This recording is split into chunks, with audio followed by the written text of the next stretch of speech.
Friends, my entire career has been built in and around the Center for Justice Innovation.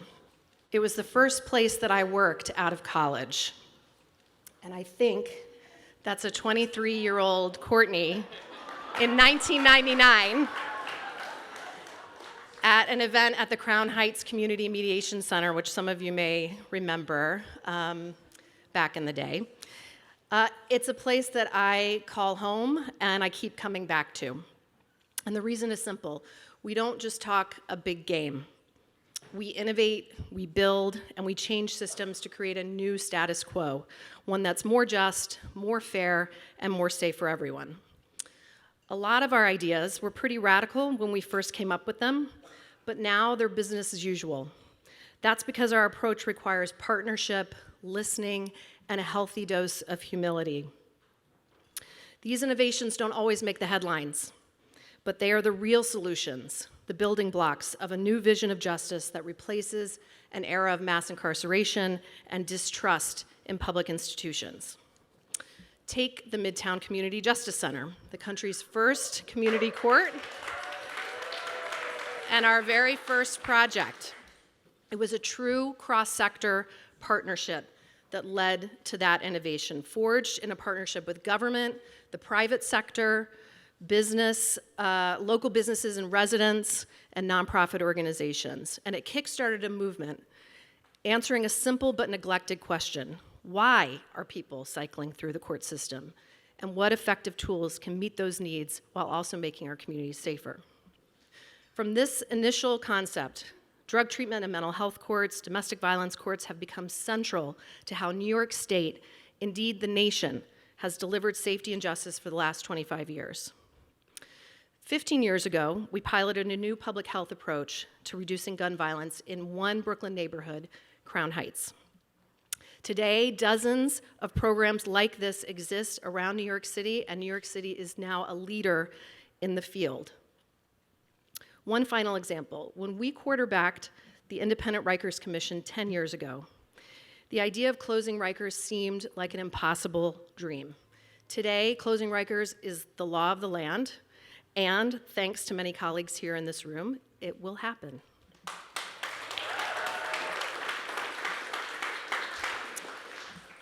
All of those ideas were once pie in the sky. Now they're common, and we really take them for granted. They're the new normal. We're able to make these big, durable changes by staying nimble and delivering practical reforms that make a real difference for real people.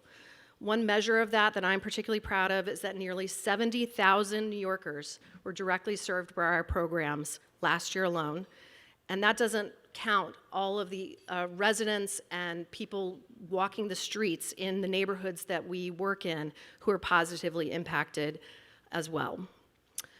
Those of you who've known us for a while know that we weren't always called the Center for Justice Innovation. Until 2023, we were the Center for Court Innovation, reflecting our roots as a partner with the New York State court system. But we know that justice doesn't only happen in the courtroom. It happens on our street corners and homes, schools, and in our own community justice centers. And that's why we became the Center for Justice Innovation. So before we end the speaking and you all standing here portion of the evening, I have one big announcement left.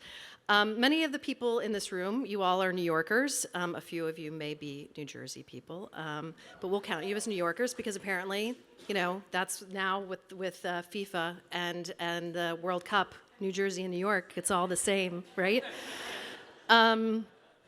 So most of you know our work through what we do in the 5 boroughs. But ever since our founding, we've been seeking ways to bring what we have learned here in New York, the best ideas that we've piloted here, bring them to other parts of the country.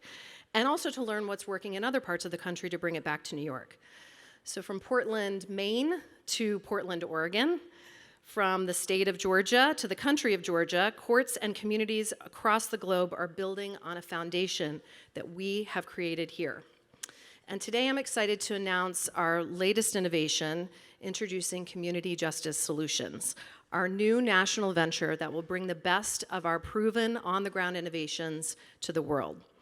Led by an incredible team of passionate, driven justice leaders, many of them are here with us tonight, Community Justice Solutions will change the default setting on the justice system.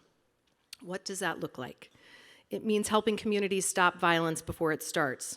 It means helping renters and landlords solve disputes before families lose their homes. It means imagining new restorative ways to address intimate partner violence and gun violence. And it means, as the Chief Judge has said in the past, making every court a problem-solving court. Community Justice Solutions will not only bring the best of New York to the world, but it will bring the best of the world back to New York. Every dollar that we raise tonight will go toward building new innovations in the 5 boroughs and bringing those innovations to scale across the country.